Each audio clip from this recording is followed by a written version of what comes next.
This podcast is brought to you by Kill Global Coaching and Consulting. Go to KILN globalcoaching.com when you're ready to bake success into work and life. Now for the next episode of Whiskey, Jazz, and Leadership. Welcome to the Whiskey, Jazz, and Leadership Podcast.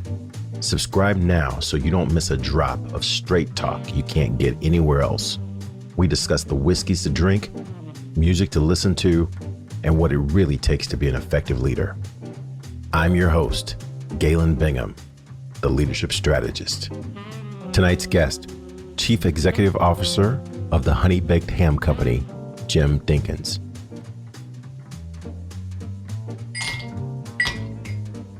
Hey, what you drink?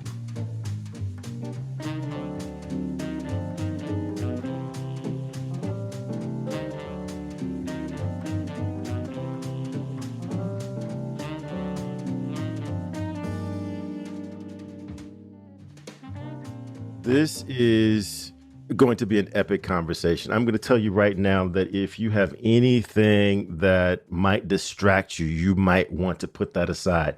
As a matter of fact, you might want to pull over because I know a lot of you listen to this while you're driving. Momentarily, you're going to know why. Because I have had an incredible career and I've had an opportunity to see a lot of leaders up close and personal. And many of them are just folks that you just marvel at and you wonder how in the world did they do that? Very seldom do you get an opportunity to actually have conversations with those leaders. Well, that's exactly who I get to talk to today. Mr. Jim Dinkins, welcome to Whiskey, Jazz, and Leadership. Welcome to the room. Thank you, Galen. It's great to be with you. Thanks for having me.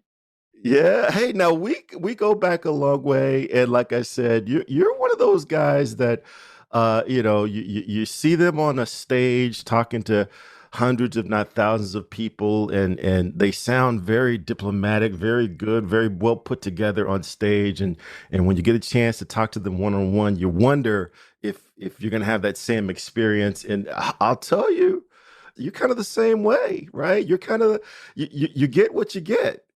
Well, that's nice of you to say. I appreciate that. It's, you just try to be yourself. So that's been a lot of fun through the years to get to work with great people like you. So it's a lot of fun. So, Mr. Dinkins, I've got a lot of questions I want to ask you. We haven't caught up in a long time. It's been a while since we've talked with each other. So I've got a lot of questions to catch up with you on, and I certainly want to get deep into this leadership conversation. But one of the first questions I have, and this is really kind of the questions where my guests signal to the audience that now's the time to start listening. My first question is, so what you drinking? Well, today, Galen, I'm having a delicious ice cold Topo Chico mineral water. It's a brand that Coke acquired probably 4 or 5 years ago. It's been around for it's been around longer than Coke, 125 years. And it's from Mexico and it's really refreshing. So I thought I would have my palate cleansed while I'm talking with you tonight. Well, fantastic. It's always good when we can bring in products that we don't necessarily enjoy every day here in the United States. It just really demonstrates the global nature of the brand that both you and I worked for so many years. But, hey, I knew you were coming. And so I just thought that it was absolutely appropriate that I would crack open something that I have not done on this show yet. But we're going to go with a Coca-Cola classic because, that's kind of our connecting points. Kind of hard to argue with. 33 years for you, 22 years for me. That's a whole lot of years. So let's go ahead and crack this bad boy open. Oh, wow. Sounds wonderful. Yeah, I tell you that sound never gets old. It never gets Very old. distinct. It's always good to hear. And since I got to be true to Whiskey, Jazz, and Leadership, I'm going to go with one of my favorites because this is a classic, right? This is a classic. We used to always say there are some things that just go together, like burger, fries, and Coke. Well, Jack and Coke just kind of go together. There's a ring to that, right? So I'm going to go with just the whole classic Jack Daniels number 7. And I'm going to crack this open just to get back into the spirit of things. Add that to my Coke. Now you're ready to go. I'm ready to go. And this aroma brings back memories too. So, hey, while I enjoy this, I would love for you to share just a little bit about your background because although we both spent many years at Coca-Cola, we've both have moved on to do other things, greater things, and life just seems to be getting better. I mean, as good as those years were, it was almost difficult to consider that life could get better, but life seems to be getting better for both of us. So share a little bit about your background, share a little bit about what you're doing now so that we can get into this conversation as I get into this Jack and Coke. Well, thank you, Galen. Well, yeah, I actually grew up in Metro Atlanta and went to the University of Georgia. And out of the University of Georgia, I went to work for Procter and Gamble in their beverage division, which at the time was coffee and orange juice. And so I was there for 4 years. I was in sales and sales management, and a couple of other things. Then I got recruited to come to Coke. So I was actually at Coke for 11 years and had a lot of fun things that I did, from fountain sales to presence marketing to college marketing to franchise leadership, all kind of different things. And during that time, I actually got my MBA at Emory, the executive program, and I met a guy, and actually we decided to do some smaller company more entrepreneurial things together. So we did a few things for 3 years. One was in kind of the financial services space, and one was in the facility management space. And then after that, I actually came back to Coke for 19 years. So I had almost 30 years. I had that 3 year gap that made it look like 33, but almost 30 years, and got to do a lot of great things at Coke, and from operations to marketing to managing a global customer. And probably my last three jobs where I headed up our national retail sales in the U.S. I ran our Minute Mouse, president of the Minute Maid Company for a while, and then I was president of Coca-Cola North America for almost 3 years. And then I retired and wanted a new chapter at some point, and had a really, really wonderful opportunity come around from a company called Honey Baked Ham, a company that I had known about from a consumer perspective for years. I was on my holiday table for years. And so they called me and I learned about it. It's a 64-year-old company. It's a family-owned business. And I thought it would be just wonderful to be a part of. And so I've been the CEO of that company almost 6 months. So I'm really enjoying that. Wow. I mean, that is just amazing. And no surprise to me that you didn't get much of a break between your last opportunity and this one. Usually, when people of your level, of your caliber, are available in the marketplace, it doesn't take long for folks to find out. So it doesn't surprise me at all. That's very nice of you to say. It was very flattering to have them reach out to me and be interested in me, and it was just a really great fit. So I'm excited to be there. Yeah. Okay. Well, let's get into this conversation because, one of the things that as I'm getting deeper into my career and deeper into age, and my little girl, my only little girl, is actually in college now. So it's like, it's Oh, wow. crazy to consider, but one of the things I'm really, really convinced of is something that Steve Jobs said, and that is that everything seems to connect looking backwards. So while you're in the middle of things or at the beginning of your career, it's kind of hard to map out how this is going to go. But once you get to the later stages, you see how this opportunity led to that opportunity, led to this development, led to that learning. And now you're prepared to do exactly what you're doing now. As you look back, how can you see how those jobs that you had, those career stop points that you had, prepared you for what you're doing now? Yeah, great question. Well, the job of a CEO is really multifaceted, but there's some specific things you're responsible for. The first thing is the strategic direction of the company, the actual delivery of that strategy on an annual basis, working with a board of directors, allocating resources, and then developing your team. And as I look back on my career, There were several things that really jumped out that really helped me. One was in the strategy space, being responsible for pieces of business, be it a customer or be it a marketing job or be it an operations job, and really trying to figure out where the big opportunities and where your strengths and what you want to leverage and how do you really decide what choices you want to make and you want to focus, which obviously strategy. So that really helped develop me. And then as I went along and had more responsibility, especially in my last job as running Coke North America, it really, kind of became a scaled situation of how do you decide what was important. So that really helped me. Another thing that really helped me in terms of the board space was when I worked in the bottling organization, which Galen, as you know, is a big part of Coca-Cola North America. About half of our business was bottlers, and a lot of them were family-owned businesses. And so it really gave me some insight in how that works, what the dynamics are of that. And that really prepared me to actually go work for a family-owned business. And then in a similar vein, having the chance to work on boards, either on behalf of the company or otherwise, to see how that worked and to see how boards worked as a board member and seeing how the CEO worked. So those are things that really helped me. And then it's really throughout my career, even having, one person report to me to being over, 8,000 people, developing your leadership team is just super, super crucially important. So I just had a lot of great opportunities to learn and be able to apply some of those things today. It's always interesting to me when I see people on the other end of their career, they're just starting out and, they have opportunities come their way and it doesn't quite fit the plan that they've mapped out in school or in their head. And they're reluctant to take those jobs that seem like a deviation from that original plan. I can tell you from myself that, my original goal when I was 21, 22 years old was to be a senior vice president of sales of a global Fortune 500 company. And the closer I got to that, the more important those side opportunities became.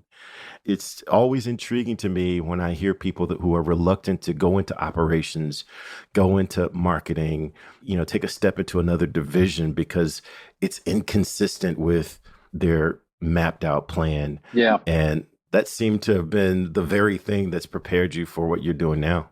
Yeah. In fact, one of the metaphors I use with people, if they can identify with it, is I talk about your career as almost like a set of golf clubs. And, if you ever played golf, each club has a different purpose. And so as you go through your career, how do you acquire that unique club that you can put in your bag? So when you get to a situation in a career, you can pull it out and you can be effective with it. You can use it. And you can't acquire all those things, in a year. You have to acquire them over time. And you also have to look in your bag and go, what don't I have? And how do I go get that experience or that situation that'll help me set myself up for success? That's really what those were. So I talk about that sometimes. It helped me as I was thinking about things I wanted to do. Wow. Hey, one of the things that I'd love to get your insight on, because I know, like I said, for me at the front end, it was really hard for me to understand what those situations might be where I might need a different club.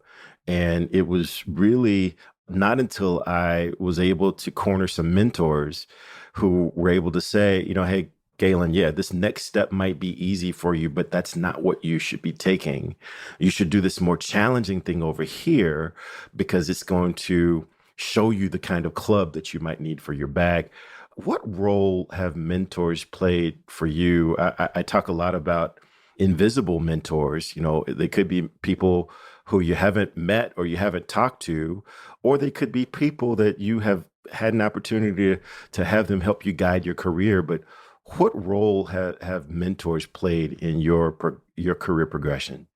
Very important role. And the mentors that were the most impactful for me were the most honest with me. Early in my career, I had a manager, and he was very, very honest with me about things that I really need to improve upon, and knew that he actually came into a job where he was from a different function and he was my boss. And quite honestly, I was young in my career. I'm thinking, well, gosh, what can this guy teach me? Because he's never done this before. And he taught me a tremendous amount because he talked to me about it's not only what you do, but how you do it. and how you lead others and the role you play as learn how to be an executive. And that was something that really, really stuck with me, the people that were most honest. The other thing is, most recently, quite frankly, I've had a person that I worked with in the past come back into my life via just some circumstances and has been very, very helpful for me. A person I actually worked with at Coke years ago who went on to do great things, and our paths crossed, ironically, about 6 months ago. And I've really been talking to them periodically about things because I know they've experienced it. They've been a CEO, they've been a chairman of a board, and I've not done either one of those yet, technically. So I've gotten a lot of advice from that person, but really honesty and not holding back on things they observe or things they see, because I think that's the way you can really help people. Wow. I mean, that's a big lesson because you might think that you want your mentor to be someone who's going to tell you all the good stuff and say nice things to you and nice things about you. And what I'm hearing from you is that that's exactly the opposite of what you what you want. You could find anyone to tell you good things, but who's going to tell you the truth? Yeah, and I think the higher you go up in an organization, what I found is you have to identify those truth tellers, because the higher you go up, the tendency is for people to not really be as forthcoming as you would think, just naturally, because they want to have the best foot forward, they want to be optimistic, and all that's really great. But you need to, I found that I've tried to appoint someone in every role, like, okay, please tell me what's going on, please tell me what you see, please be honest with me, please coach me, because the higher you go up in an organization, your own personal development sometimes is harder to come by. Yeah. I talk about that very lesson quite a lot with some of my clients. One of my mentors I think about a lot is someone that you and I both know. Stan Hutchin, longtime vice president at Coca-Cola, and when I first met him, I think I was a snotty-nosed 22-year-old entry-level salesperson, and Stan said to me once, because I was peppering him with questions about how do I become vice president, right? How do I do this? And he said, Galen, the only difference between my job today and my job when I joined this company 30 something years ago is that today I have fewer people with which to discuss my problems. And that has just really stuck with me. So let's stay on this for a little bit because I'm curious. You said that you've really tried to empower people in your organization to tell you the truth, and that seems even more important than I imagined that it would be. What are some systems that you may have put in place for people to do just that, not only to tell you the truth, but to ask you the tough questions that you might not be considering for yourself? Do you have anything that's in place? How have you made it okay for people to come to the CEO of the company and say, Jim, don't know that we want to go this particular route or do this particular thing? Yeah. You have to be very intentional in the culture that you want to create. My experience has been is that when you're in any kind of leadership role, which is a privilege, you have to be consistently thinking about the influence and impact you have on others, and how people really watch what you do all the time. They listen to what you do. They take your example all the time. And so one of the things that I try to do is to create environments where people feel comfortable. There's a notion that I read about probably 15 years ago that a lot of people talk about now called psychological safety. And it was actually in the context of a conversation, I believe it was an article that was called Why Can't Smart People Learn? And it was about they don't feel comfortable raising their hand or saying, hey, I don't understand that. What did you mean by that? And I think you have to create an environment where people feel like they can be honest and upfront with you. So how do you do that? Well, you don't answer first. You let other people answer first.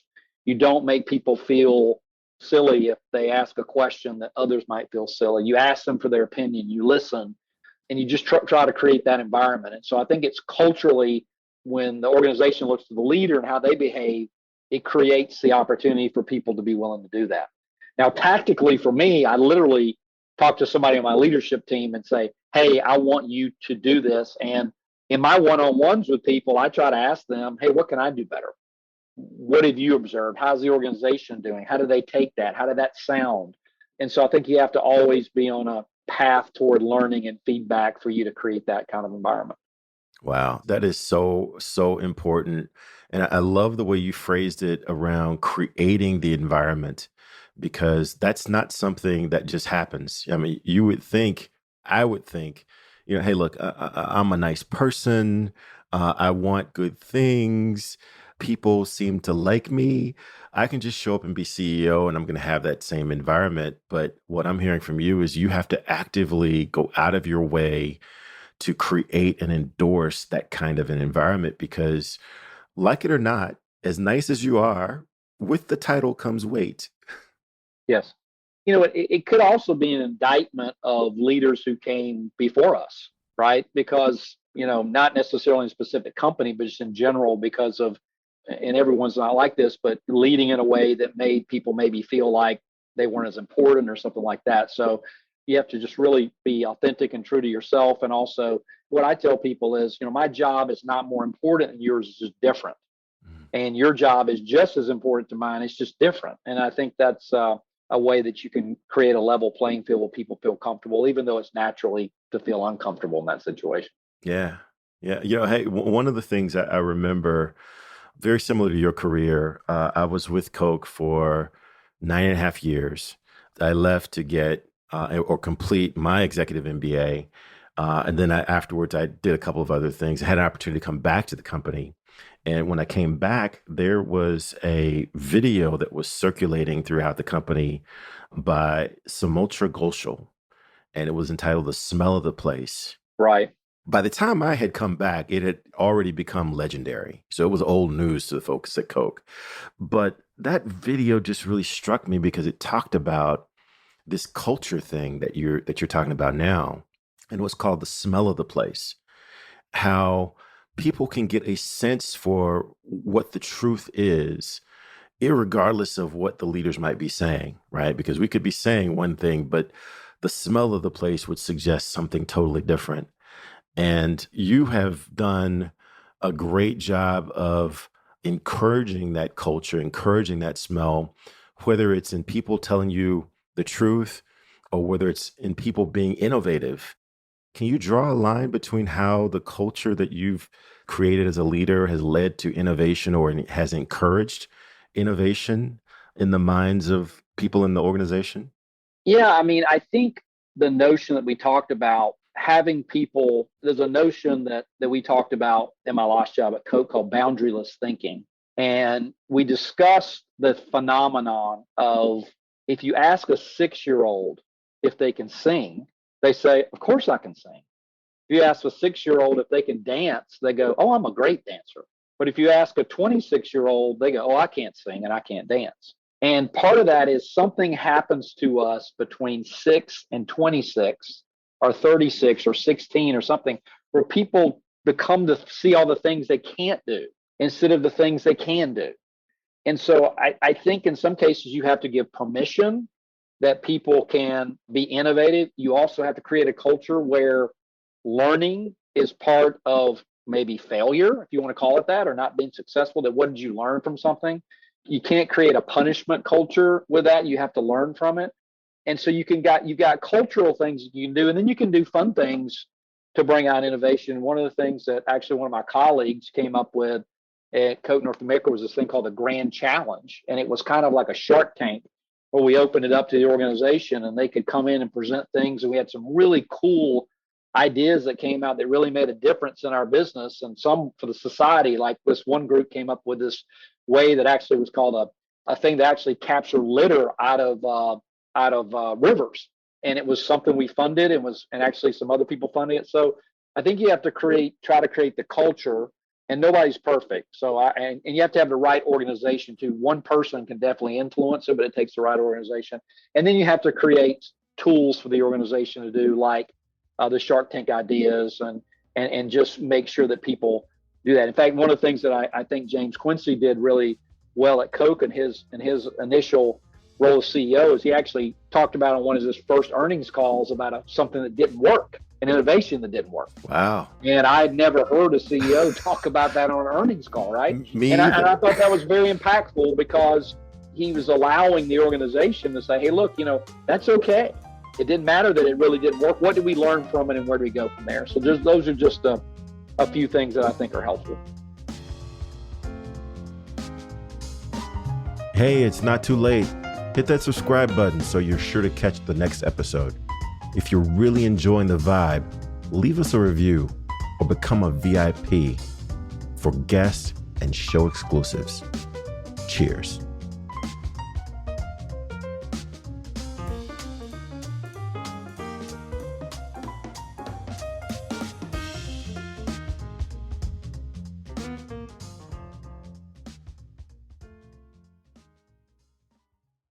This podcast is a part of the C-Suite Radio Network. For more top business podcasts, visit c-suiteradio.com.